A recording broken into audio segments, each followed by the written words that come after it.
Hello everyone, welcome back to Rayasona channel. Rayasona চ্যানেলে আবারও একটা নতুন ভ্লগ নিয়ে হাজির হয়ে গেছি আমি। তোমরা সবাই কেমন আছো বলো? আশা করি সকলেই ভালো আছো, আমিও ভালো আছি এবং আমার রায়াসোনাও ভীষণ ভালো আছে। তো চলো আবারও একটা নতুন ভ্লগ নিয়ে স্টার্ট করেছি শুধুমাত্র তোমাদের জন্য, আর সমস্ত কিছু তোমাদেরকে শেয়ার করব বলেই কিন্তু আমার ভ্লগটা করা। তো চলো আজকে তোমাদেরকে দেখাই যে আমরা কি করতে চলেছি। তো আজকে আমাদের ঈদের পরের দিন, আর এই পরের দিনই মানে প্রতি বছরই কিন্তু এইরকমই লোকজন খাওয়া দাওয়া করে আমাদের বাড়িতে। তো অনেক গেস্ট আসবে, অনেকেই খাওয়া দাওয়া করবে। আর যেহেতু আমার বাড়ির লোকরা খুব ভালো মানে বিরিয়ানি বানায়, তো সেই মানে উপলক্ষে সবাই খেতে আসে, পছন্দ করে, ওই জন্যই কিন্তু তাদেরকে বলা, তারা কিন্তু খুব ভক্তি করে আমাদের বাড়িতে এসে খেয়ে দিয়ে যায়, মানে খাওয়া দাওয়া করে যায়। তো যাই হোক, সেটাই আমাদের আজ প্রস্তুতি চলছে, যেহেতু আজকে আমাদের বাড়িতে সবাই আসবে আর এখানে সবাই খাওয়া দাওয়া করবে, আর সেটা হবে কিন্তু পুরো বিরিয়ানি, মাটন বিরিয়ানি। তো এই দেখো আমাদের ঈদের পরের দিনে একদম কাজে লেগে পড়েছি, আর ভীষণ কাজ, বুঝতেই পারছো, কারণ এত জনের আয়োজন করা মুখের কথা নয়। তো সকাল থেকে একদম তোড়জোড় আরম্ভ করে দিয়েছি, শুধু চাটা খেয়ে নিয়েছি, তারপরেই কিন্তু আমি কাজে লেগে পড়েছি। কাজ বলতে একদিকে মাংসটা বসিয়ে দিয়েছি আর একদিকে তেলটাও গরম করে দিয়েছি। আমি জাস্ট আগিয়ে দেব, মানে পুরোটা এতটা বিরিয়ানি আমি করতে পারবো না, আমি জাস্ট একটু কাজটাকে এগিয়ে দেব, তাতে বাড়ির আর কয়েকজন হয়তো সবাই হাতাহাতি করে নেবে, তাহলে হয়তো সুবিধা হবে। তো সবাই মিলে কাজ করলে দেখবে খুব কমই মনে হয়, সময়টা কম হয়, মানে কাজটাও কম মনে হয়। তো আমরা আজকে কিন্তু সবাই মিলে কাজ করব। তো দেখো আমি আমার ডিউটিতে লেগে পড়েছি, আর আমার ডিউটির মধ্যে আজকে ছিল আলুটা ভেজে নেওয়া সুন্দর করে আর মাংসটাকে কষিয়ে নেওয়া। তো আমি সেই কাজেই লেগে পড়েছি, আর সকাল সকাল চাটা খেয়ে নিয়ে কিন্তু আমি আমার কাজে লেগে পড়েছি, কারণ এদিকটায় দেরি করলে তখন ওইদিকে দম বিরিয়ানি দিতে দমটা একটু টাইম লেগে যাবে, আর লোকজন আসলে তখন খেতে দিতে পারবো না, সেই জিনিসটার জন্যই আমি সকাল সকাল কাজে লেগে পড়েছি। তো দেখো আমি কড়াইয়ে সুন্দর করে মানে সাদা তেল গরম করেছিলাম, আর তার সঙ্গে কিন্তু তোমরা দেখেছো যে 2-3 থেকে চামচা আমি ঘিটাও দিয়ে দিয়েছি, কারণ ঘি দিলে বেশ সুন্দর একটা ফ্লেভার আসে আলুর সঙ্গে। আর এই দেখো ঢাকনা খুলতে গিয়ে কিন্তু আমি ছ্যাঁকাও খেয়ে নিলাম। তো যাই হোক, বুঝতেই পারছো তাড়াহুড়োর কাজ যেহেতু, তো তাড়াহুড়ো করতে গেলে তো একটু মানে সব কিছু খেতেই হবে, ছ্যাঁকাও খেতে হবে, বকাও খেতে হবে। তো সেই আর কি। তো আমি এখন ভালো করে মাংসটাকে কষিয়ে নিই, আর দুই দিকে দুটো চাপিয়ে দিয়েছি গ্যাসের মধ্যে, একদিকে মাংসটাও দেখতে হচ্ছে, একদিকে আলুটাও ভাজতে হচ্ছে। তো দুটো হেডেকই আছে, আর তার মধ্যে কিন্তু ভালো করেও আমাকে করতে হবে, যেহেতু সবাই খেয়ে মানে বলবে যে কেমন হয়েছে না হয়েছে, সেটারও ব্যাপার আছে। তো সেই হিসাবে কিন্তু আমাকে ভালো করে করতেই হবে। তো দেখো মাংসটা অনেকটাই আছে, তো জল ছেড়ে দিয়েছে বলে আমি ওকে ঢাকনা দিয়ে আবার রেখে দিলাম, কারণ সেদ্ধ হতেও অনেকটা টাইম লাগবে।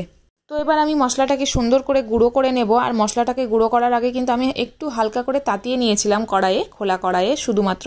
তো সেটা একটু গরম করে নেওয়ার পরেই কিন্তু আমি গুঁড়ো করে নিচ্ছি, আর খুব সুন্দর মিক্সিতে মানে গুঁড়ো হয়ে যায়। তো এই দেখো কত সুন্দর আমার গুঁড়ো হয়ে গেছে, আর এই গুঁড়োটাই কিন্তু আমি দেবো ভাতের উপর থেকে একটু আর মাংসর উপর থেকে একটু, তো বিরিয়ানির ফ্লেভারটা তবেই না আসবে। তো যাই হোক, বিরিয়ানি কমপ্লিট হয়ে গেছে তোমাদের সঙ্গে গল্প করতে করতে, আর পুরোটা কিন্তু আমি করিনি, বাড়ির আমার সকল সদস্য মিলে কিন্তু করেছে। তো যাই হোক, এইদিকে আমি চলে এসেছি কোরমার মাংস করতে, কারণ সবাই এসে খাওয়া দাওয়া করবে, সেই মাংসটাও মানে রেডি করে রাখতে হবে। এদিকে আমি স্যালাড, পেঁয়াজ সমস্ত কিছু কেটে রেখেছি, যে লোকজন আসলে কিন্তু আমি তাড়াহুড়ো করে যেন দিয়ে দিতে পারি। তো সমস্ত কিছু রেডি আছে, আর এইদিকে রায়াসোনা ধরেছে বায়না যে সে নাকি বিরিয়ানি খাবে। তো যাই হোক, তাকেও দিয়ে দিলাম খেতে।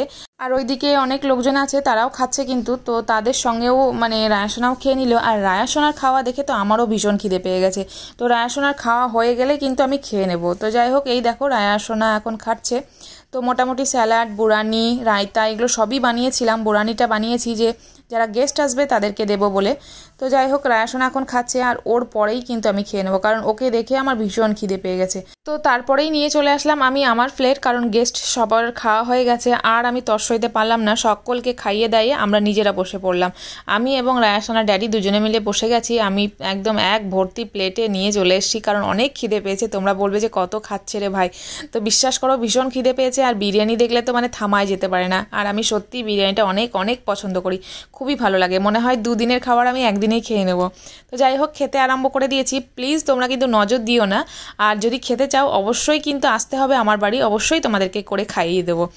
তো চলো আর তোমাদেরকে কি বলবো, তো আমরা এখন যাচ্ছি বিকেলে একটু বেরু করতে, যেহেতু ঈদের দিনকেও আমাদের বার হওয়া যায়নি, আর আজকে ঈদের পরের দিন।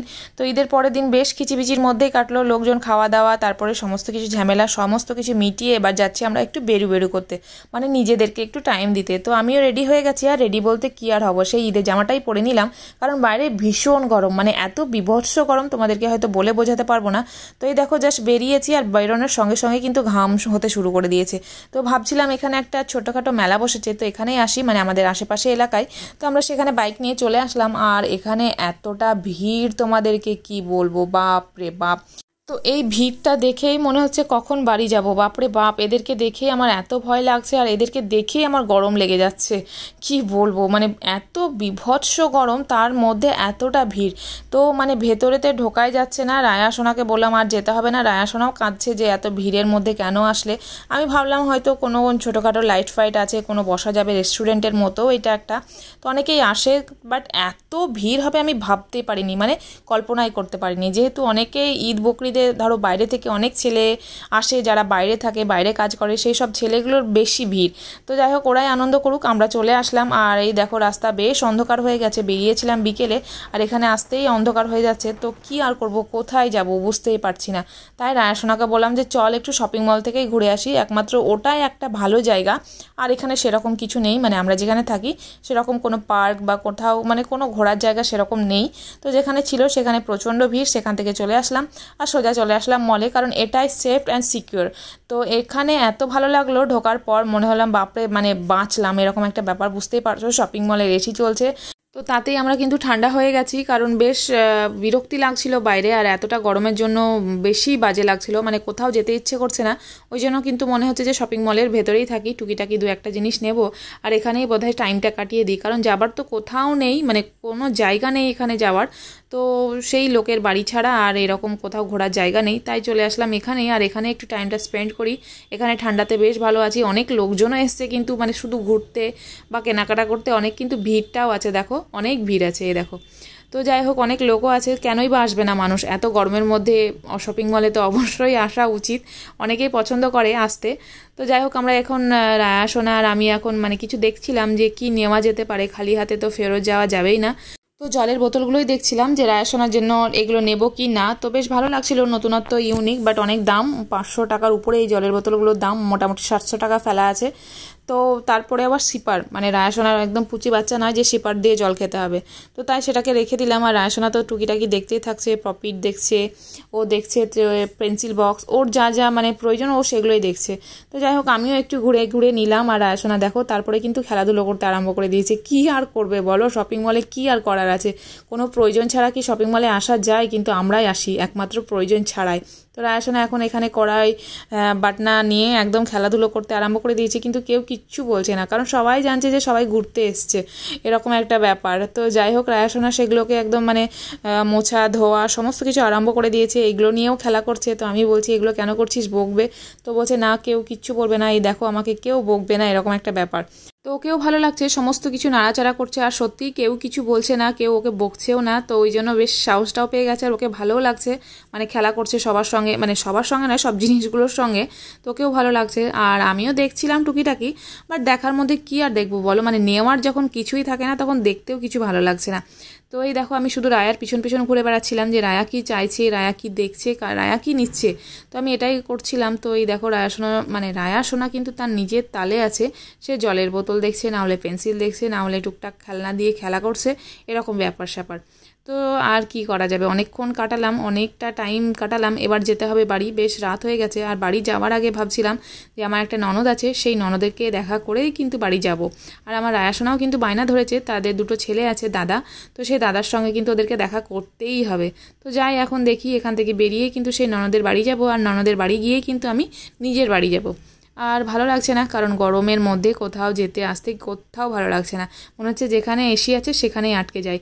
তো চলো এবার এখান থেকে বেরিয়ে যাই, আর এখান থেকে বেরিয়ে গিয়ে যাব আমি আমার ননদের বাড়ি, আর সেখানে সবাইকে সালাম দিয়ে 5 মিনিট মতো বসেই চলে আসবো বাড়ি। আর রায়া সোনা তার দাদাদের সঙ্গে ভাইদের সঙ্গেও খেলা হয়ে যাবে, 5 মিনিট মতোই থাকবো, বেশিক্ষণ না।